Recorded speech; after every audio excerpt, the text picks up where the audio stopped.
Bonjour à toutes et à tous, bienvenue pour cette conférence qui s'intitule « L'inégalité entre l'homme et la femme, source des violences faites aux femmes ».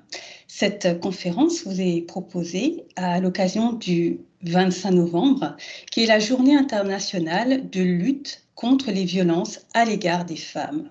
Donc cette conférence vous sera présentée par l'Institut Spirit Tourangeau Léon Denis, qui est présidée par Madame Fatima Medjahed.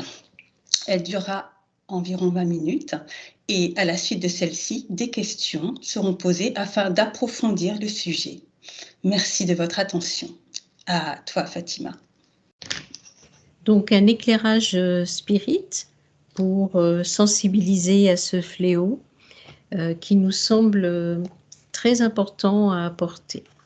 Donc, je vais commencer cette conférence en essayant d'être la plus précise possible et d'introduire comment le spiritisme peut, grâce à la loi d'égalité aux connaissances contenues dans le livre des esprits, concernant l'égalité des droits de l'homme et de la femme.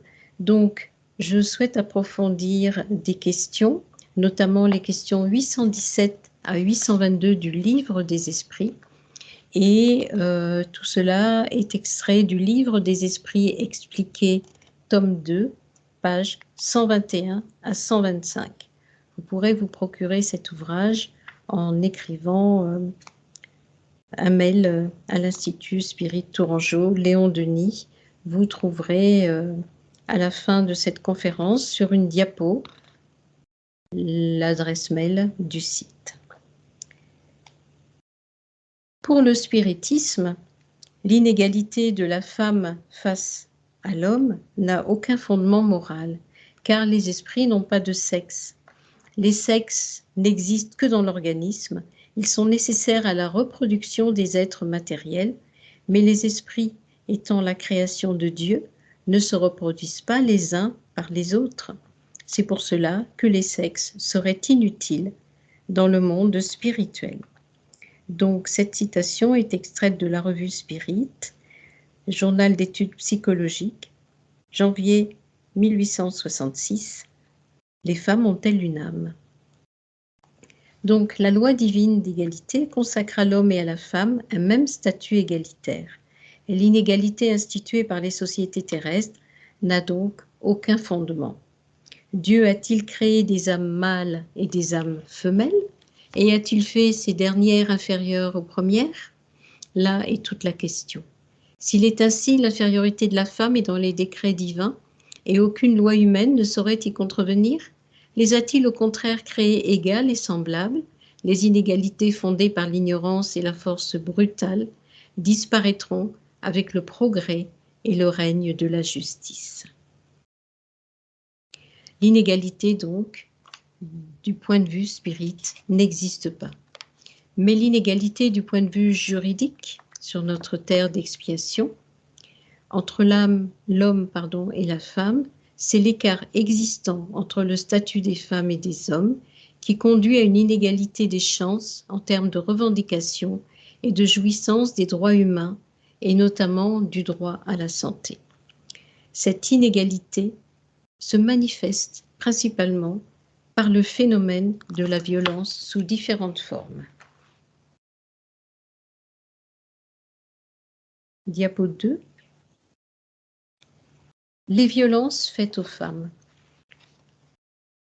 Les violences faites aux femmes sont liées à l'ignorance de la loi divine morale d'égalité par la majorité des esprits incarnés sur cette planète. Et c'est cette ignorance de la loi divine morale d'égalité qui est à la source de toutes les violences infligées aux femmes, dont l'inégalité de jouissance des droits humains, de la liberté d'action, du droit à s'appartenir, du droit à travailler, du droit de décider. Philippe, la violence sexuelle, c'est une violence du sexe masculin à l'encontre du sexe féminin, qui démontre le caractère dominateur de l'esprit incarné dans le sexe masculin. Parmi les violences sexuelles dans le monde, on peut citer les mutilations génitales et sexuelles, qui sont toujours pratiquées encore de nos jours dans une trentaine de pays en Afrique et au Moyen-Orient. Ces violences contre le sexe féminin touchent aussi des milliers de nouveau-nés de sexe féminin. L'infanticide féminin, la sélection prénatale en fonction du sexe et la négligence systématique des filles sont très répandues en Asie du Sud et de l'Est, en Afrique du Nord et au Moyen-Orient.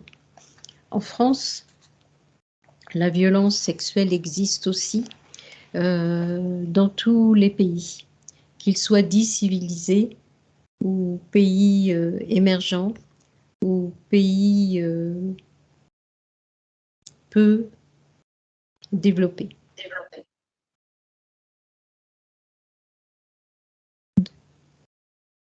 Donc, ces violences sexuelles sont très nombreuses. Je vous en ai cité quelques-unes, mais il y en a beaucoup d'autres qui sont le viol, l'inceste. Et cette violence conjugale, c'est une violence, des violences commises au sein des couples, mariés, pacsés ou en union libre, qu'elles visent un homme ou une femme, qu'elle soit psychologique, physique, sexuelle ou économique. C'est toujours l'ignorance de la loi divine d'égalité et l'absence d'affection mutuelle qui doit présider à toute union, selon le spiritisme, qui nourrissent la violence conjugale. La majorité des femmes victimes de violences conjugales sont faites souvent dans l'intimité du foyer, et les femmes ont encore beaucoup de difficultés à dénoncer cette violence conjugale.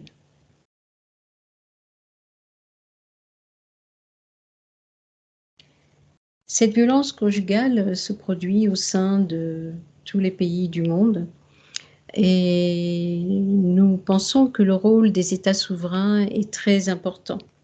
Seulement, les représentations culturelles, sociales, religieuses sont de véritables obstacles à l'égalité de l'homme et de la femme. Et ces États souverains ont encore beaucoup de progrès à faire pour œuvrer au respect du statut de la femme. L'indifférence, l'ignorance, les intérêts mercantiles de nombreux pays souverains sont des freins qui poussent certains États à refuser encore de ratifier ou de signer les traités qui visent à améliorer l'égalité entre les femmes et les hommes. La déclaration sur l'élimination de la violence à l'égard des femmes, adoptée en 1993 par l'Assemblée générale des Nations unies, atteste d'une reconnaissance internationale du fait que la violence à l'égard des femmes constitue une violation des droits de l'homme et une forme de discrimination à l'égard des femmes. Toutes les violences infligées aux femmes ont pour source l'inégalité de l'homme et de la femme. Souvent, la menace ou l'utilisation intentionnelle de la force physique ou du pouvoir contre soi-même, contre autrui ou contre un groupe ou une communauté qui entraîne un risque fort d'entraîner un traumatisme, un décès, des dommages psychologiques, un dommage moral, un mal développement ou une carence. La violence faite aux femmes conduit en premier lieu à une inégalité démographique entre les sexes dans le monde, les femmes étant moins nombreuses puisque de nombreux embryons sont détruits, notamment dans certains pays où le nombre des naissances est fortement posé. Et cette inégalité démographique liée aussi aux avortements, aux décès d'enfants en bas âge est due au fait que des millions de bébés et fœtus de sexe féminin sont supprimés chaque année en raison de leur moindre valeur supposée, de la préférence culturelle et sociale accordée aux fils dans certaines cultures, des facteurs socio-économiques, infanticide, maltraitance, etc. Quel peut être le rôle du spiritisme? Léon Denis écrit dans Les problèmes de l'être et de la destinée, la femme a un rôle immense sur la terre. Sœur, épouse ou mère, c'est la grande consolatrice et la douce conseillère. Par l'enfant, elle tient l'avenir et prépare l'homme futur. Aussi, les sociétés qui l'abaissent s'abaissent elles-mêmes. C'est la femme respectée, honorée, éclairée, qui fait la famille forte, la société grande, morale, unie.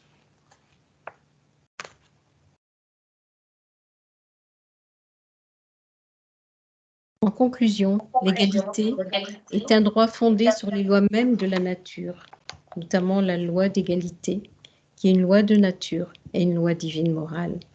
La femme, esprit immortel, s'incarne pour l'exercice d'une mission hautement évolutive.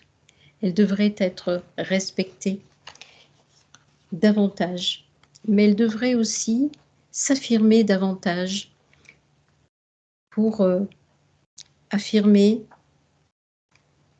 son égalité vis-à-vis de l'homme. Mais la domination masculine étant encore très forte dans notre société, il va falloir beaucoup de temps pour que les choses changent. Ce petit exposé ne montre qu'un fragment des violences perpétrées contre les esprits incarnés dans le sexe féminin. Toutes ces violences produisent beaucoup de souffrances à la fois physiques, morales, psychologiques, familiales, sociétales. Et tant que la loi d'amour, de justice et de charité luira trop faiblement sur notre planète d'expiation, le développement des affections basées sur l'amour durable entre l'homme et la femme sera très long. La diffusion de la doctrine spirite consacrera l'égalité comme un droit inné. Ce sera un droit fondé sur les lois mêmes de la nature. En faisant connaître ces lois, le spiritisme ouvre l'ère de l'émancipation légale de la femme, comme il ouvre celle de l'égalité et de la fraternité.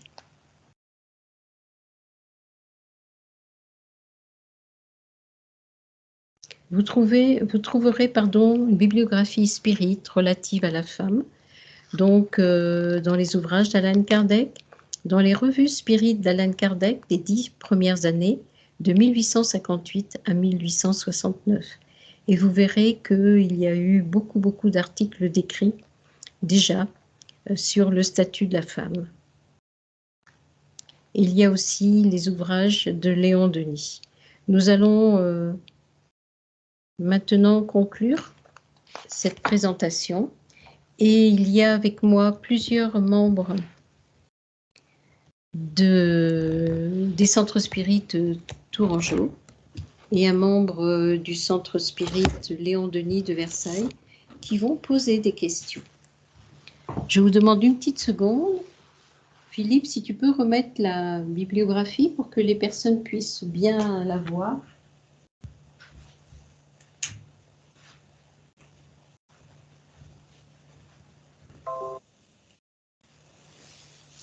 Et nous allons passer aux questions.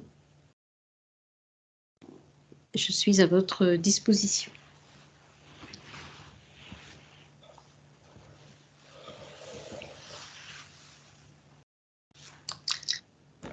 Fatima, Oui. C'est Flora pour te poser une première question. Donc, merci pour cet exposé. Alors, je voulais te demander, est-ce que le spiritisme, ou comment le spiritisme a contribué à l'émancipation de la femme au XIXe siècle? Alors, il a contribué à l'émancipation de la femme en mettant en exergue que la femme est un esprit incarné dans le sexe féminin, que les esprits n'ont pas de sexe, et il y a eu tout un développement du spiritisme qui a fait que les femmes étaient admises dans les réunions spirites Et il y a des femmes qui ont commencé à œuvrer.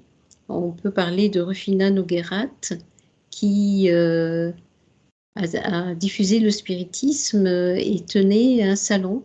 Les femmes ont commencé à tenir des salons et elles ont commencé à montrer leur intelligence, leur capacité intellectuelle. Et c'est ainsi que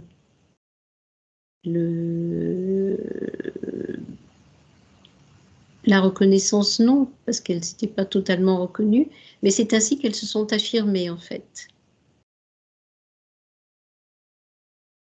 D'accord, d'accord, oui. Enfin, merci, je comprends mieux. Je te remercie. Ok. Y a-t-il d'autres questions?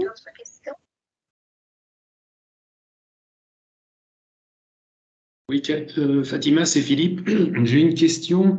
Est-ce que l'enseignement spirit indique si une incarnation de femme permet le développement de qualités morales spécifiques par rapport à l'homme? Oui, tout à fait. L'esprit qui veut s'incarner dans un sexe de femme vient pour une mission souvent très difficile. Et on dit que la femme a un degré d'évolution supérieur à l'homme de par les missions qu'elle accepte de réaliser dans un corps de femme, notamment la maternité. Par la maternité, elle va acquérir la douceur, la patience, ou les développer davantage. Aimer un enfant, en général, hein, pour une mère maternelle, c'est l'aimer d'un amour inconditionnel. Et là, il y a vraiment énormément de progrès que fait la femme en développant 1, 2, 3, cet amour inconditionnel. Il y a aussi le fait que par la maternité, elle est co-créatrice avec l'homme, bien sûr, puisque c'est lui qui va déterminer le sexe de l'enfant et qui a besoin d'un homme pour procréer. Et donc, en portant l'enfant dans son corps, en permettant la construction d'un corps physique et un esprit venant s'incarner, c'est véritablement une mission très difficile. Et les femmes, en général, quand elles se sont incarnées, souvent, elles choisissent des épreuves difficiles. Donc, toutes les femmes ne sont pas mères, mais en tout cas, elles ont des qualités déjà pour accepter cette mission, un peu de sacrifice, et elles évoluent beaucoup plus vite que l'homme. Et si on compare l'homme et la femme, on voit les différences qu'il peut y avoir. Une femme est plus forte, entre guillemets, hein, elle va aider l'homme souvent à progresser, et puis elle va apporter aux enfants cet amour incroyable.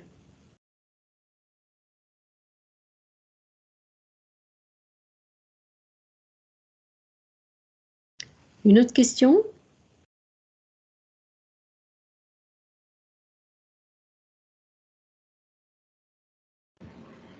Fatima, c'est Caroline. Oui. Peut-on dire que donc la femme a la capacité donc de contribuer à l'évolution de l'humanité? Bien sûr. L'extrait de Léon Denis le dit bien. La femme contribue à l'évolution de l'humanité parce que elle va donner la vie, elle va éduquer l'enfant qui va devenir un homme. Et les hommes naissent tous d'une femme. Et si la femme n'existait pas, la loi de procréation ne pourrait pas avoir lieu. Quand on regarde les responsables politiques qui sont des femmes, en général, elles ont une autre approche de la politique. Elles ont ce côté maternel qui va faire qu'elles ne vont pas du tout se comporter comme les hommes, ne serait-ce que par rapport au pouvoir, il y a quelque chose chez la femme qui fait qu'elle a cette mission de contribuer à l'évolution de l'humanité. On pourrait en dire beaucoup plus, hein. Il y a un numéro de la revue philosophique du spiritisme, revue du spiritisme philosophique et moral, qu'on peut trouver sur le site de l'Institut Spirit Tourangeau Léon Denis, qui est totalement consacré à la femme, au rôle de la femme, à la mission de la femme.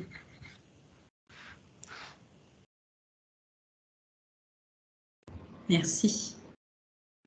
Très bien, ben, s'il n'y a pas d'autres questions, nous allons arrêter cette conférence.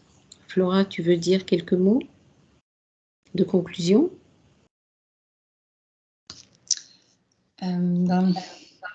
Merci pour cet exposé. Et effectivement, on comprend mieux le rôle de la femme, ses enjeux pour l'avenir et les enjeux très importants pour l'avenir de l'humanité. Ce n'est pas que elle qui l'apporte, mais elle a un rôle important à jouer et ça a été bien souligné. Alors, je voudrais simplement rajouter qu'il y a des hommes qui sont victimes de violences conjugales, que toutes les femmes ne sont pas aussi douces et aussi dans l'amour inconditionnel. Et les hommes victimes de violences ont honte et ne se manifestent pas. On peut dire que la France fait beaucoup d'efforts pour aider les femmes victimes de violences, les reconnaître et leur permettre de s'exprimer, et que la culture, malgré tout, la domination masculine a fait que les violences conjugales n'étaient pas toujours considérées comme des délits. Aujourd'hui, la loi punit, la loi protège mieux, mais il y a des femmes qui meurent tous les 3 jours, je crois, 2 femmes ou une femme meurt sous les coups des conjoints. Et je pense que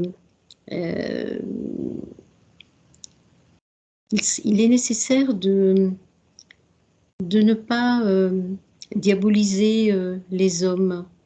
Et c'est vrai que moi-même, j'ai été victime de violences conjugales pendant 10 ans. Et il n'est pas facile de le dire aux autres parce qu'on a honte. Et en même temps, maintenant, j'en voulais aux hommes en général, mais j'ai compris qu'en fait, les hommes qui sont violents, qui, avec leurs femmes, sont des hommes qui eux-mêmes, je ne dis pas tous, mais une majorité, ont été enfants, ont été baignés dans la violence et ont vu leur père battre leur mère. Ils ont assisté à des scènes. J'ai une de mes filles qui a assisté à une scène d'étranglement et qui l'autre jour m'a dit « Maman, je me souviens encore de ça et je n'arrive pas à l'oublier ». Donc les violences conjugales, ça n'est pas que les violences faites aux femmes, c'est aussi les violences faites aux enfants qui, pour certains, vont reproduire aussi. Et je pense qu'il est important de diffuser le spiritisme à ces hommes violents, qui sont souvent dans le déni et qui sont maintenant de plus en plus pris en charge par la société. Il y a des groupes de parole, il y a des stages obligatoires qu'ils doivent faire quand ils ont commis des violences. Et ils sont beaucoup dans le déni, mais ils ont besoin d'être accompagnés. Et je pense qu'il est important que les hommes puissent être aidés, soutenus, pour qu'ils puissent comprendre d'où vient cette violence. Et souvent, elle est liée à l'enfance, elle est liée à la culture aussi. Et je dirais que c'est un problème vaste et que on pourrait, en tant que spirit, diffuser des éléments comme l'égalité de la femme et de l'homme à des hommes. Et je me dis, pourquoi pas créer dans les centres des réunions spécifiques où on pourrait travailler avec des hommes qui ont été violents ou qui veulent s'en sortir. Et je pense que cette éducation spirit qui est extrêmement importante à développer. Mais il faudra beaucoup de temps encore, je pense, pour éradiquer ces violences. Voilà, j'ai terminé, donc je pense qu'on peut mettre fin à cet exposé. Merci à vous. Merci Fatima. Merci Fatima.